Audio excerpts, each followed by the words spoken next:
Welcome to another episode of Protea Conversations. Today, I am joined by Camden Bean, co-founder of Ping Assistant, an AI platform built specifically for accounting firms. Camden has spent much of his career at the intersection of accounting and technology.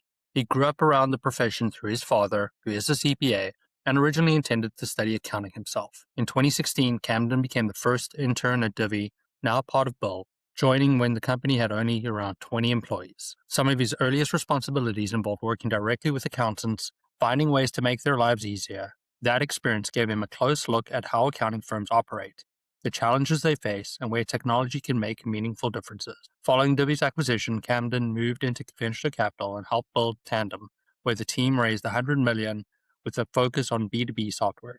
When the AI wave arrived, Camden decided it was time to return to building and to the market he knew best. In 2025, he launched Ping Assistant with his co-founder, Chad.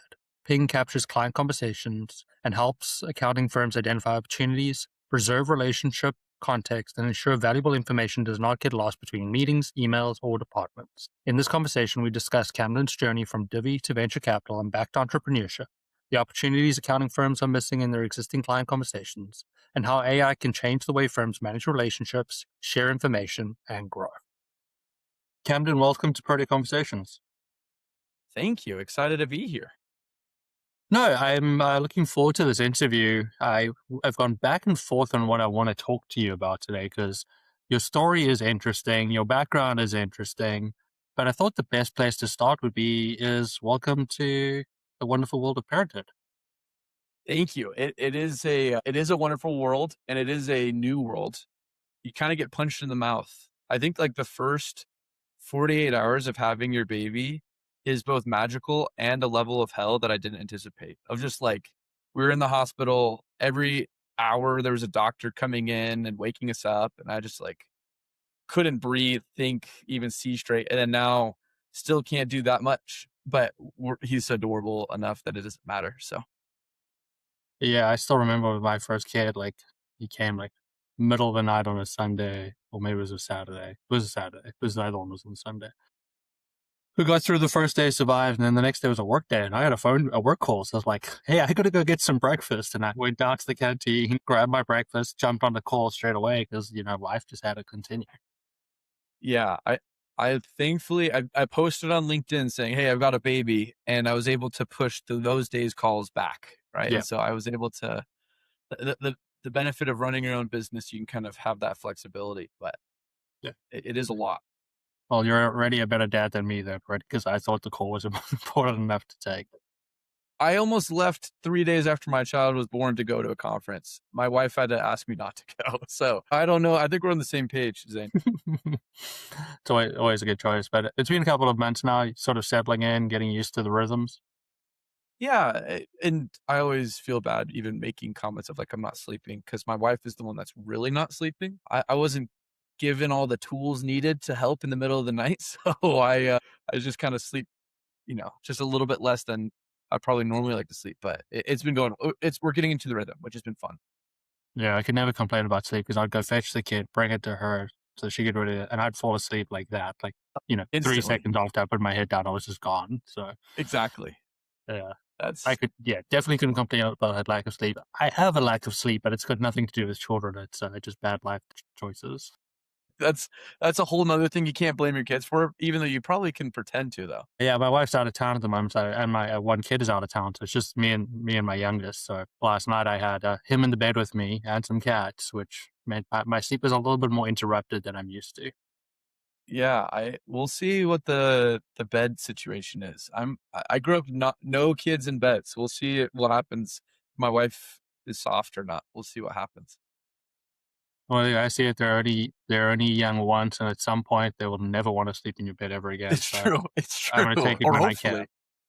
It's very true. Good. Well, I guess we got to talk about some of the real stuff, like your career. Like, not that anybody Hey, cares. That way prefer to hear about the little baby, but we're here to learn about you and your history, and it's an interesting one. Interview a lot of accountants, not just accountants on the show, and you've got like the perfect last name for any accountant out there, right? I Like, know. I yeah, really do. it would have written the firm name itself like perfectly. Growing up in a household where there was a CPA. Yeah, and I always joke, he went to the dark side. He ran an accounting firm, and then he, went to the dark side of wealth management. So, he's still a CPA, but he's now a wealth advisor, and him and his brother own their own book, and, but I've been around accountants my entire career. I was even studying accounting at school. I had eventually dropped out, but I was studying to be in the industry. I mean, not necessarily be in public accounting, but I just figured knowing accounting is one of the most important things that a business owner can understand. And it's really just trying to sink my teeth into it. And started working at this company called Divi. It was a spend management credit card with some cool technology behind it. And at the time, it was pretty innovative. Like nobody had ever thought about doing, well, the technology wouldn't even enable like that level of transaction control and coding. And the rest was history. Just I dropped out of school to join Divi full time, and it was awesome. It was a roller coaster ride in of itself. Talk me through that decision to drop out. Zane, you've opened up Pandora's box. So here's my stance on school. I think everybody should do 2 years of college, university, whatever side of the country you're on, or whatever side of the pond you're on. I think university is important for 2 years. And the reason is I can teach you more in field than school can teach you in whatever discipline. If you're a doctor, different. I realize it's different. And engineering is also probably somewhat different, but I could argue there's an argument that actually being working at a firm would actually teach you more. But if you're in some business degree, if you're an accountant, if you're any degree that you're just like, oh, I'm trying to do this to get a job, getting a job will be more beneficial. And so I've always had this stance. I've never put a lot of weight on school. But now the reason I say 2 years is because you can't get the social experience of school anywhere else. It's impossible. Also, 18-year-olds, it's probably good that they don't have to like take on responsibility right when they leave the house, right? They can fake have responsibility. Anyways, but I was looking at this and I was doing this math, and I wanted to work really hard. I love working, right? Like it's something I really, really enjoy. And especially when I'm building something that I think has a lot of like momentum and there's energy and there's like a lot of excitement. And I was seeing Divi, and I was getting put onto like there's this new team. I was working with accountants, and it's just like a really cool time for me to be young. I mean, I was what, 21 ish? I can't even, 20, 21. And I was like, this is an opportunity for me to own something. I just need to go. And I wanted to date. I wanted to work really hard, and school was on the priority list. It's like, I could really only do 1.5 of these. So I decided to go all in on work and date as my second option. And then school was fell to the wayside. Interesting. How much do you think of that as sort of this 4-year undergrad that is sort of available in the US? I was at college for 4 years. I have 2 degrees, an undergrad and a postgrad. I had a 3-year undergrad and a postgrad for 1 year before I went on to KPMG. And it just seems strange to me, somebody who didn't grow up here, that undergrads are 4 years long. And like I said, what do they actually really teach you? Yeah. And I think it's a tradition that I'm not a big fan of. And I think people who create it's something that parents push down on their kids, because traditionally school has been this thing that has pushed people the farthest, right? Like and it would be the greatest leverage of your career is like, oh, if I can get a degree, I can now do X. Now the problem is schools are so expensive. Schools are at this point, everybody, getting a degree, it's not as like standoutish, right? And now it's like, at the end of the day, I just care what you can do, right? And maybe I'm jaded or I'm a little bit biased because I didn't graduate school. Now the joke is, Zane, I actually only have one class left, and I'm never going to go back because it's more of the principle of it than anything else, right? But I look at this and I think, whether it be a 4-year degree or if we condense it down to 2 or 3 years, I think school is a great opportunity to meet people your age and have fun. I don't think it's the best way to learn. I think being in the field, working for you, Zane, will be 10 times more effective of being an accountant and understanding how to be an accountant. And I realize there's different, that's expensive for you, but it's like, you don't even have to pay me. Like, I would be paying to go to school to learn how to do this. What if I just did zero cost, right? I'm already saving 30 grand and I'm like really learning, and I can have a potential job at a firm that's really crushing it in the industry. Like that kind of stuff in my mind is like a no brainer. Like, why would you ever drop that type of money to go to school to get a job where I could work for free for 2 years and be very, very positioned to get a very well paid job. No, definitely get an interesting take on it. I don't have any real strong opinions either way on the topic. So something maybe I'll mull over a little bit, and maybe I'll do a recording some point in the future and share my thoughts. But like you said, there's nothing better than learning on the job. And I know that, I spent 3 years, well, 4 years at KPMG, but my first 3 years, I learned more in those 3 years. Probably learned more in the first 6 months than I did while I was at university from a study point. So tell me about those early days at Divi. I remember when they first came out, I was super excited about the product. Maybe it hasn't gone as well for them with the company that Yeah. decided to purchase them, but at the time they were definitely the top of the rung. We used to put that name out there all the time. This is a great option. Yeah. No, Divi was a really unique opportunity. So I actually worked there for free. My uncle was one of the co-founders of Divi. So when there was less than like 20 people, I was like, I just graduated high school. I was like, can I just do something here? I'll do anything. Like, let me just be here. So I was the first intern there, first unpaid intern there, and slowly earned more and more respect from being the co-founder's nephew, right? Because there's definitely like this, like, oh, I just need to like hang out with this kid because I want my boss to be happy, right? And eventually I earned enough respect and trust from individuals that they're like, oh, actually he's capable. Like, oh, okay, like we should put him into different projects. And, my job there was to basically not embarrass my uncle and to earn respect. That was like when I woke up in the morning, it's like, that's what I have to do today. And like I mentioned before, got put on this ragtag group of this team they put us in the back office with the lights didn't work. Water was dripping on us. Not reality, but it kind of felt like this concept of like, why would you work with accountants? Like, just that seems like so much extra work. And I'm like, I think it's going to be really effective. And so we decided to start like kicking it around, and we started working with different firm owners, and it just caught on like wildfire. I mean, Zane, we went from 0 to 100 million of ARR in 2.5 years with just the accounting industry, like just with accounting firms and working with accounting firms. And it was super, super effective for us. And that's where I took a mental note of like, okay, I need to have a pulse on this accounting industry and like what's happening here. We then got acquired. I was there for 6 months. Bill bought us, which was exciting and all the things. And we're like, okay, because it was funny, Zane, we had posters in our office that said Kill Bill, like the movie, like, but then it said killbill.com, right? And we were like, we're going to take on the world. And then they bought us. And we're like, oh, okay, well, gobill.com, right? And clearly that's not done what they needed to do there. But what's interesting is like, oh, this is going to be like a Bill's known for their accounting relationships. And it's like, okay, we're going to like really, put the gas on the fire here. And I just, after 6 months, I was like, I don't like working at big companies. Like, this is not fun for me. And so I stepped down to do something else. But from that point, I realized I just need to be in the accounting industry. And it was funny. I actually stepped down and we actually started looking at acquiring an accounting firm, right? This was back before PE was too in vogue, Zane. And I was like, oh, maybe we just like go and acquire an accounting firm and like run an accounting firm. And I didn't have the cojones to do it. I was like, I don't know. Like, I don't really know how to run an accounting firm. And in hindsight, it'd probably been an amazing opportunity. We would have been one of those PE firms that people hated, but we would have been in the industry a lot more, but it ended up starting a venture fund instead. Yeah. Tell me about the venture fund. Like, that's quite a deviation from where you were. Yeah. I mean, so Divi was early stage tech. It'd been in the tech scene, and it was me and two other partners. The two other partners were clearly the senior partners.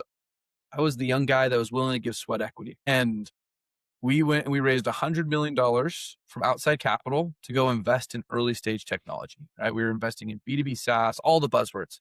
And this was before AI was was like in vogue. And, everybody was talking about ChatGPT, and it was awesome. We invested in a lot of really cool companies that are, I mean, still around doing amazing. And all of a sudden these people started talking about AI and coding with AI. And I was like, wait, as an investor, I need to understand this to some degree. Like, I just need to know what is capable. And I'm not technical at all. So I started playing around, and all of a sudden I launched my first app. And I was like, what the? that was crazy. And I started like playing around with it, and I launched another thing. And then I launched this and I launched that. And none of these, they were all like, you could almost consider them like class projects, right? Like they weren't like anything crazy, but it was just like this concept of like, I'm like, there's something here. And being a VC, there's a lot of really good parts of it, but a lot of your job is dating other VCs, and VCs are kind of douchebags. And I just didn't enjoy it. Right. And I was just like, this is not very fun for me in a lot of ways.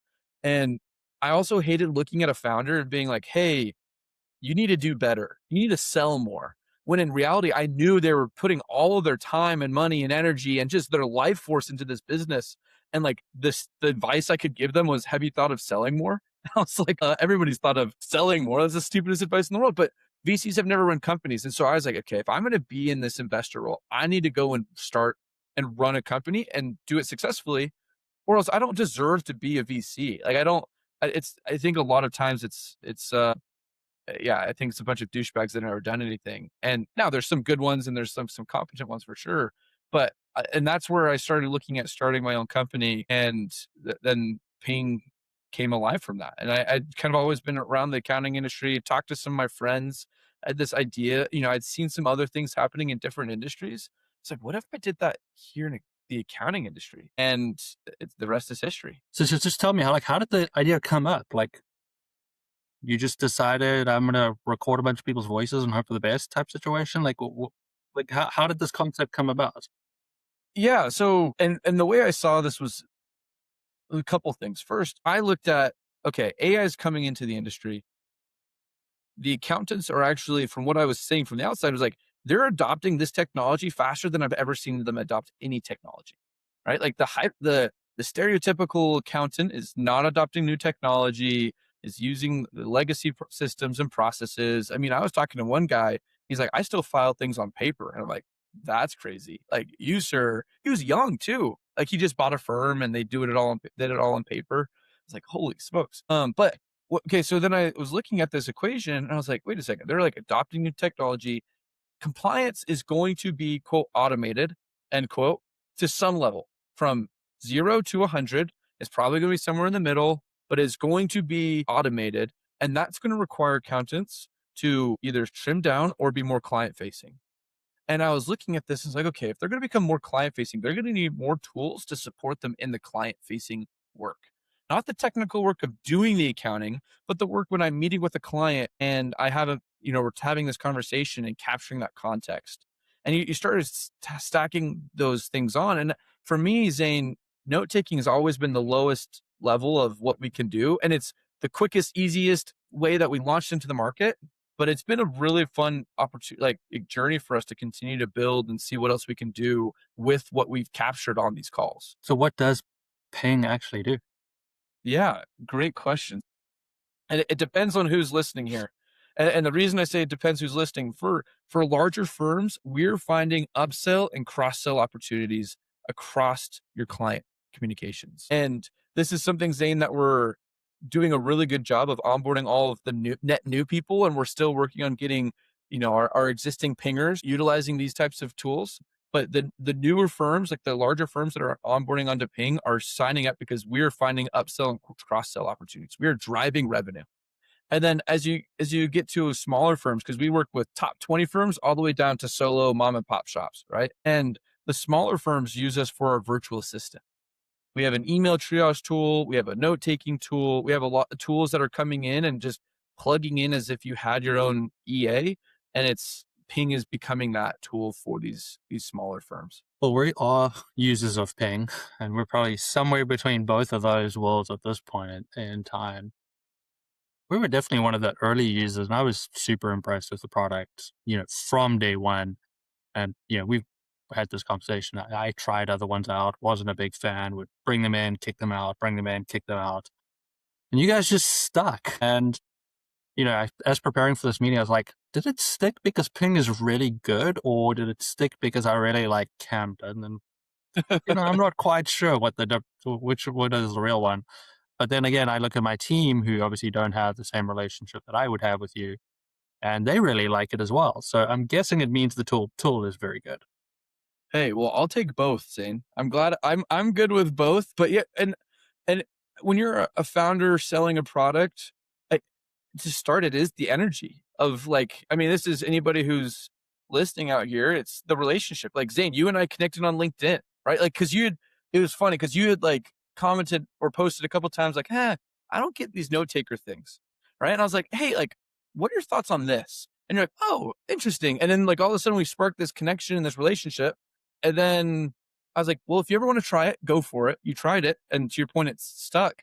But it started because there was a relationship. And I think this works in accounting. This works in any business. When you're the founder, I mean, I live my life on my sleeve, right? My heart is right here. And like, I bring a lot of energy and I'm very passionate about Ping.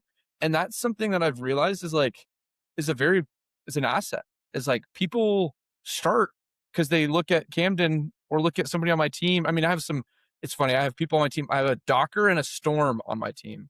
And when they meet them, they're like, is your team AI? Like, is this just like a bunch of like fake, like, what kind of names are that? Right. And, but Ping has a lot of personality and people enjoy us, but then they stay for the product, which at the end of the day, you have to, because, I think our team's awesome, but we're only so awesome. Right. And our product has to hold water there.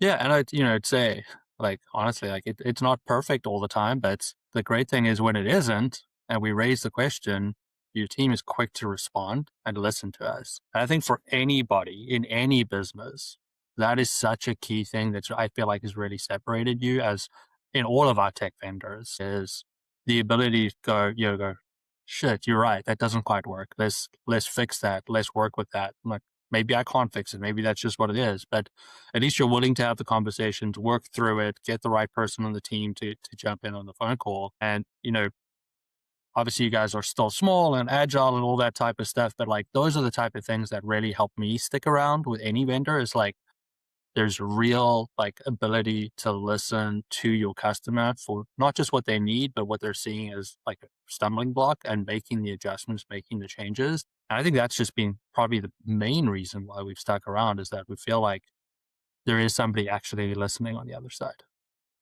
Well, we take a lot of pride in that is we call our users pingers, right? It's, our affectionate term. But we say that because we view everybody on our platform. Hey, we even exactly right there.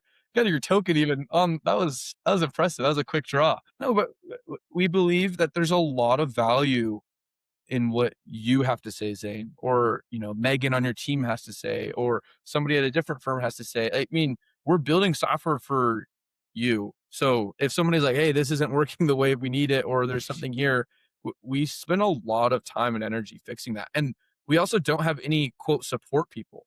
All of our support are engineers. Like I don't want to ever have I always joke, I'm the least capable at changing something at Ping. Like, don't talk to me about your problems because I can't change the code.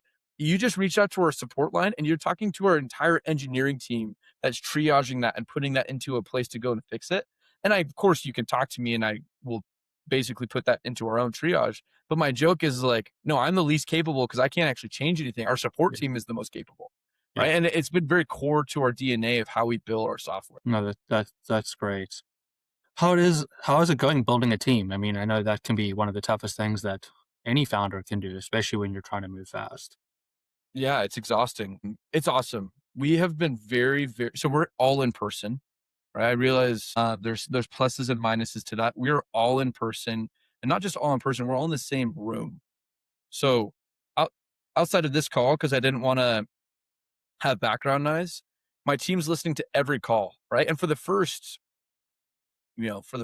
6 months, it was me and my co-founder, and he was just sitting next to me and he just listened to like what I was saying while he was coding. And, I would say like, oh, interesting, that doesn't work. And on the call, he'd be like, let me go fix it. And, he would go and fix it. And like, it would be fixed by the time we finished our call. Thankfully, we've developed past that, right? Like we're in a place now that we're not live fixing bugs. Our product's more stable now and we're not live fixing bugs while on sales calls, but it's a lot of work. And when you're small, every hire has to pull their weight and has to pull their weight, especially we're doing 70, 80-hour weeks. It's a lot of work, right? It's a lot of energy. It's a lot of commitment. And it comes down to us. And something I've learned from Divi is ownership, is everybody at Ping has ownership, both financial ownership, but responsibility as well. Like anybody in the room can make a decision that's like, oh, we should change this thing, right? Like it's not it allows for everybody to be bought into what we're building in a really unique way. So you just mentioned something that's probably going to trigger a lot of people listening to this interview. But 70 to 80 hour weeks. What are you talking about, Camden? I know. It's my wife is a say. Well, I mean, in reality, it's probably more than that, but it's 80 hours in the office, right? And what we're building something that we're trying to condense years of development and building and all of these things into 6 months, into a year, into whatever it might be. I mean, it's a lot of energy and time, and I mean, to do things like, hey, quick fixes on, Zane has this thought or this problem or this issue. I mean, it takes time. I know AI is amazing and it can, code all this stuff, but it takes time. And this is something that I'm very apparent when I hire my team. And this is also a different outcome potentially, right? Like this is not hey, we're going to steady Eddie slowly stack this one by one. It's like, no, we're trying to go from 0 to 1,000, and we can scale because our scale is code. And as we just need to have a product that works and a sales team that can go in and introduce this to enough people.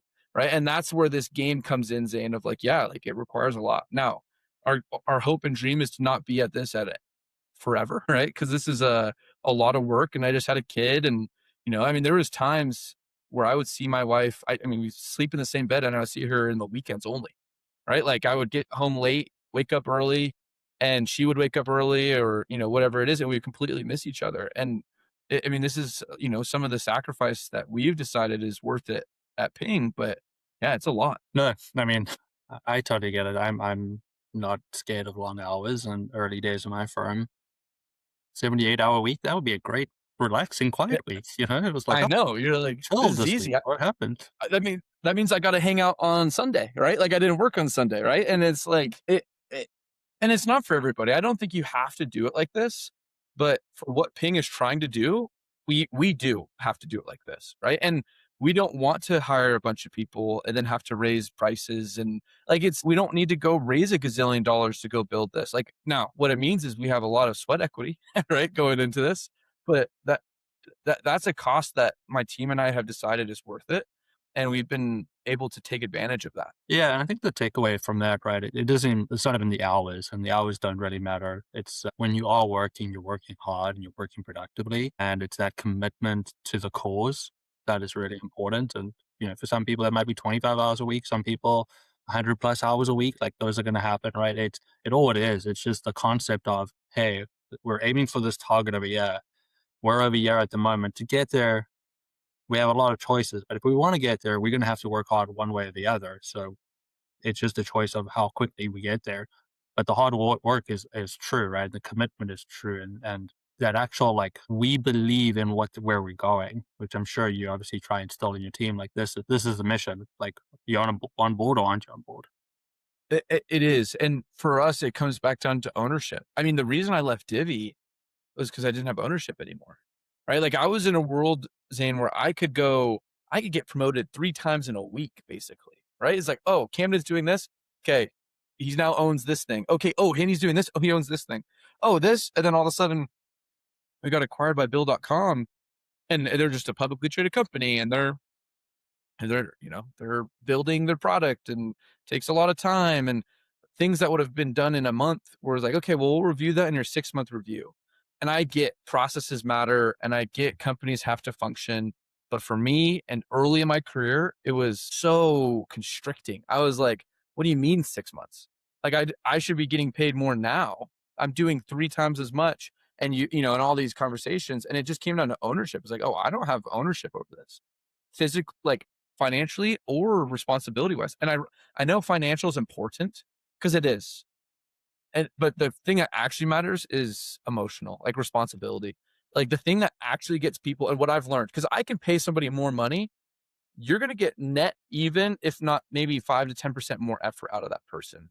But if you give somebody more responsibility and they are wanting it and you show them like the vision, that's where you get 30, 50, 100% more buy-in and just effort in that. It's this crazy realization I've realized is like, money actually isn't a good motivator. It's not a good way to get people to do things.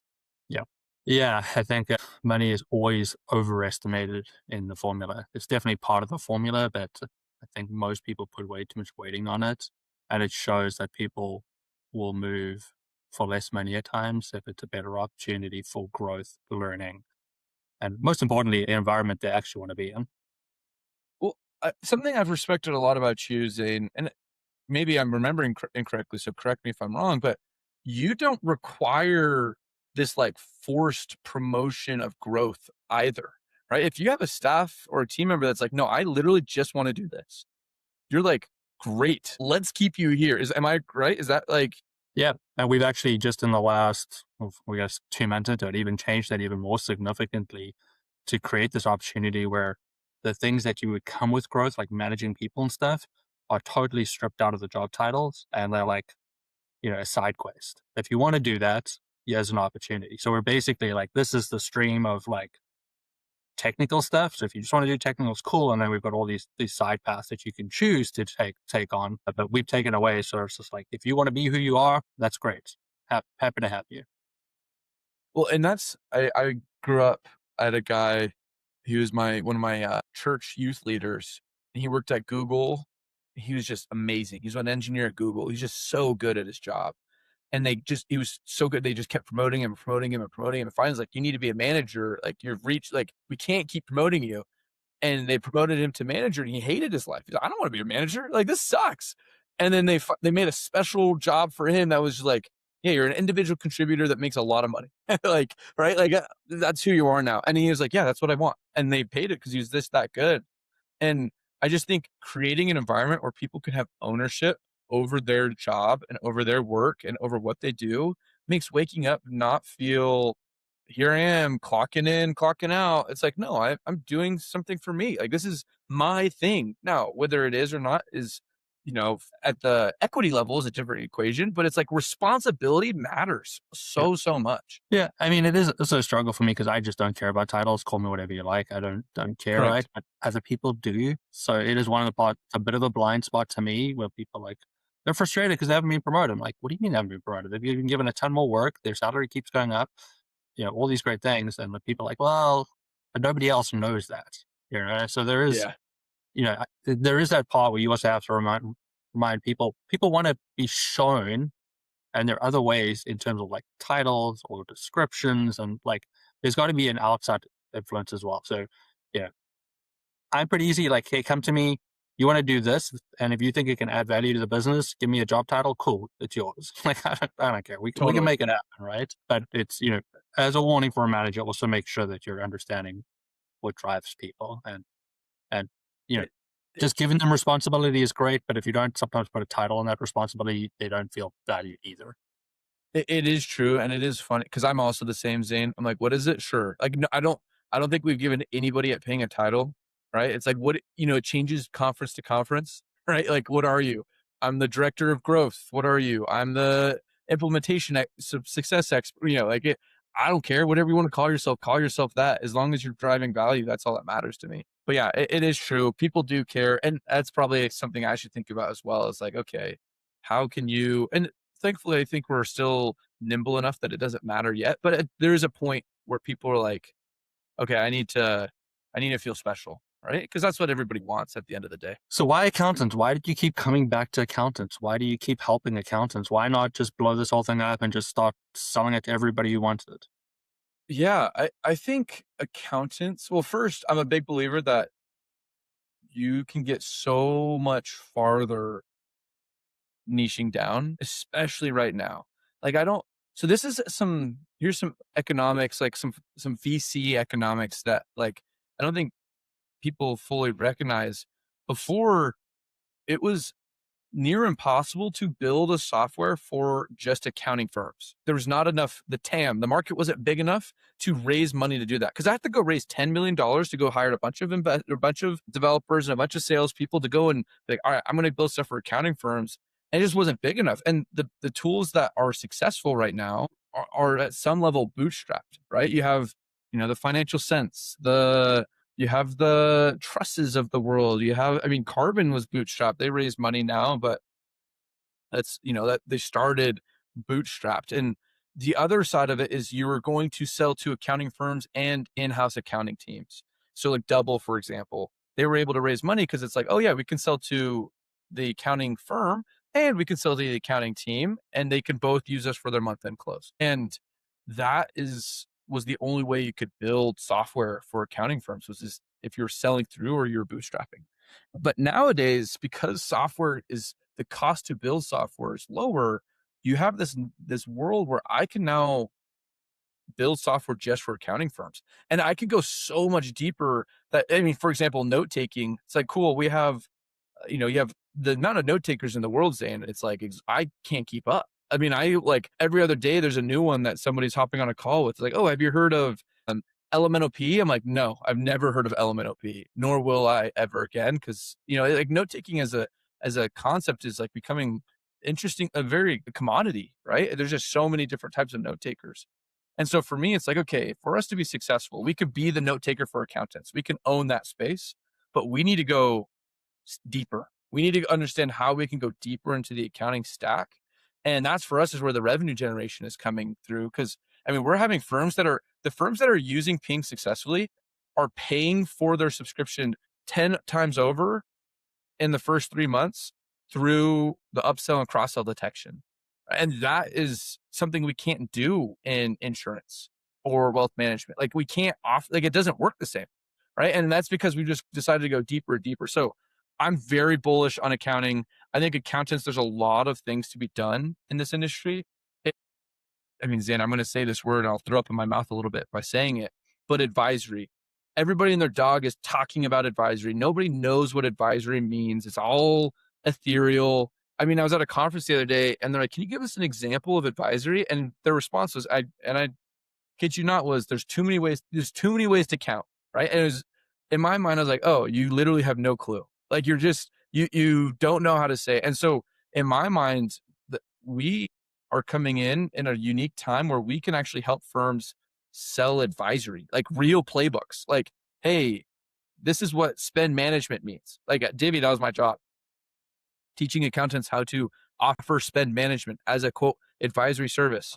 And it was like, hey, $300 a month and you will manage your credit cards. And it's like, okay, done. Right. And we all know it's going to take us an hour and it's a huge value add and like all these things. And anyways, like we should be helping firms find those opportunities. And like, that's what I want to be focusing on right now. And that's why I think accounting is such a good place. So just give us a quick, like, how does the tool like do this? Like it's obviously recording things and then there's some AI brain thinking in the background, looking at the data. Like how does it actually, don't have to go too deep because I won't understand, but just, the high level, like what does this all mean? Yeah. So, and thankfully, it's conceptually at the highest level not too complicated. Now, in actuality, it gets more and more complicated the lower levels of abstraction you go. But in at the highest senses, we build what we call client intelligence. It's a brain that knows the client, and we're connecting to your email. So we're getting all your email communication. We have your meetings, so Zoom, phone call, Teams, in person. Anytime you're talking to your client, and then we've now just launched Slack. We're launching Teams chat. We're launching a couple other different ways that you're communicating with clients. We're pulling that into one brain. And from there, we're then looking for opportunities that are out of scope. So we also connect to Ignition and Anchor and some other tools to find out what is currently in scope for that client. And using client intelligence and using your agreements, we're looking for the change or the delta of they're asking for this, but you don't yet offer that to them. And then we say, hey, Zane, this person's wanting cash flow planning. They want a full budget build out. I mean, that's a $5,000, $10,000 opportunity that's just slipping through the cracks because it's talking to, the tax person and the tax person's too busy to even think about a cash flow plan. And so that's where we're really focusing on and driving a lot of. It is interesting how much information there is in a transcript and what you can take from it and the questions and how deep you can get into it. I mean, I had a Totally. silly one just yesterday where like I was working on a proposal and I was like, what is the current accountant's name called again? So I like quickly went into Ping. I was like, what's the current accountant's name? And it shot me the person's name with the last name, which is like, geez, I didn't even know they mentioned the last name on the call, but great on that. Gave me their CPA name, the person who's doing some like CFO consulting for them. I was like, cool. I actually missed there was a CFO consultant in there, but that's great. And I missed the last name, but that lived in the data. And like clearly my hand notes are not good enough. Not that I keep hand notes anymore because I don't need to. But that was within seconds I was able to get that. So I was busy drafting an email for follow up to ask some questions. I was like, cool, let me quickly ask the question. Now, in hindsight, I could have gone to the email. The name was on the process document, but my first place was let me go check that transcript and figure out what's going on. And that helps me when I send that email feel like that client feels like I'm actually paying attention. Like because they mentioned this person, they told me their name, so I can't just say the current accountant. I can say so and so, which, it sounds like a little thing, but it goes so much further when people believe that you're paying attention and actually listening to what they're saying. It's pretty liberating to not have to take physical notes anymore. And one of the things that we're currently working on is building reports of going to the next level of talking about knowing the person of like birthdays of all the kids and being able to query like, hey, whose birthday do we have this month? And then the next thing is like, hey, when do you want to send them an Amazon gift? Or, like be able to trigger actions off of that because it is so much data. And for us, Zane, the first year of Ping has been building the data extraction in a secure and managed way. And now we have the data. And this is where I am very excited of this is where we can start doing things with the data. This is where we can start actually executing on making your life easier because we've now built the framing to be like, we have all this information. What can we do next? Interesting. So building out like a CRM effectively. Well, I always joke saying I hate CRMs. It's my least favorite thing. I mean, I nobody don't have likes their one, CRM. so I'm right Yeah. up there. So I always tell people we're building the opposite of a CRM. We're building an MRC. We're helping you manage your relationships with your clients. We're not building a client relationship manager, right? Because it's all about being active. It's being proactive. I hate the stationary CRMs or static pieces of data that you have to maintain. We want to be the thing that's actively telling you this thing. Okay, have you thought about this? Can we help you with this? Because that's where the value is created. It's not in this repository of data that if you don't update Zane, it's useless. Like, gag me with a spoon. That sounds terrible. Well, Cameron, as we reach the end of our time over here, tell me something I can tell other accountants. Tell me what they should be doing today that will set them up for success in 5 years' time with AI just coming in like, you know, through the floodgates right now. You need to be aggregating all of your data, bar none. If you're not putting your data in a place that is easily queryable by other agents, if we're talking about how to be AI ready, that is the numero uno thing that you can do. Like that is the most important thing. And it's not important yet. It's going to be important when you start building agents because you're going to need the context of who this client is or what the firm SOP is on this or how you operate in this world there. If you don't have that, you're going to have to do that eventually. And the sooner and this is Ping's whole thesis, and I don't sell this off at the beginning because I think it's a little bit around the corner, right? Like we're not there yet. Like the industry's not there yet, but it's getting close. Like you have some really cool tools getting built that are using agents to do things, but they need data. They need your meetings. They need your emails. They need this. They need that. And that's where Ping is becoming and building that client brain. So whatever it is, if you want to do it yourself, if you want to use a tool like Ping, if you want to, I don't care how you do it, but you need to build your version of client intelligence and be able to export that into Claude is so, so important. Like, for example, we have an MCP, Zane, that I don't know if you've had the chance to use or not, but like, those are the things that like you need to be able to do with your data. Great advice. Camden, we always like to spend a little bit of time. We obviously spoke that you're a new dad, but just tell us a little bit about what do you do in your free time if you have any? Yeah, right now, not a lot, but so I go to church every Sunday. I'm a pretty religious guy. I love pickleball and paddle. If it's a new sport, I love racket sports. That's like my sport of choice is like a tennis racket or a pickleball paddle or something like that. And right now it's just hanging out with my baby and trying to give my wife a break. So I'm pretty boring, but I really enjoy just moving, playing pickleball, playing paddle, playing tennis, and spending time with family, which is I know, pretty vanilla. But when you only have so many hours a week to do it, it's like you can only do so much there. So Feels like a busy schedule to me. It's more than I get up to, but it's always good to. What's your favorite thing to do with your daughter? my son, Sorry, your son. I mean, they all look kind of the same when they're born, so it doesn't really matter. But my You favorite thing should to know do right this now, because we share a kid name, right? yes, exactly, Scott. Mm-hmm. Scotty. But yeah, he's just starting to smile and recognize you. So right now, just like sitting in front of him and just poking him and getting him to smile is so fun. I mean, he's 2 months old, right? So I mean, there's not much you can do with them. And right now, it's just so fun just to see him smile. Yeah, that's awesome. Camden, I appreciate this time. We like to end with some rapid fire questions. I have 5 questions for you if you're ready. Bring it. What's your dream vacation? Playing racket sports every day, all day for a week.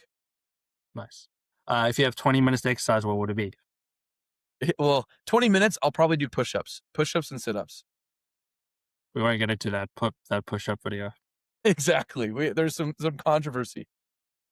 Do you prefer audiobook or paper books? Audiobook, not even close. I listen to audiobooks at 2 speed. I do 1.5 generally. 2 is a little bit intense. That's where I live. I live in the 2. That's my jam. Clearly smarter than I am. I don't know if that's the case. What is a quality you appreciate in a good friend? Honesty. Last question. What was your favorite meal growing up as a kid? Butter chicken. Awesome. Camden, I really appreciate the time. Thank you for being on Protea Conversations. Thank you so much for having me. And with that, we ended another Protea Conversations. Thank you for joining us in this journey of learning and inspiration. Today, we've gained insight from our guest and taken another step towards understanding the diverse tapestry of leadership and business and accounting. Remember, each conversation is a step towards the positive transformation of business leaders. We hope our discussion has given you valuable takeaways to apply in your own career and life. Don't forget to subscribe to Protea Conversations on YouTube and Spotify so you never miss an episode. We'd also love to hear your thoughts and experiences, so connect with me on social media channels. I'm most active on LinkedIn and would love you to join the conversation. Join us next time for more engaging stories, advice, and conversations that matter. Until then, keep striving for excellence, embracing growth. Thank you for listening, be kind, and goodbye from Protea Conversations.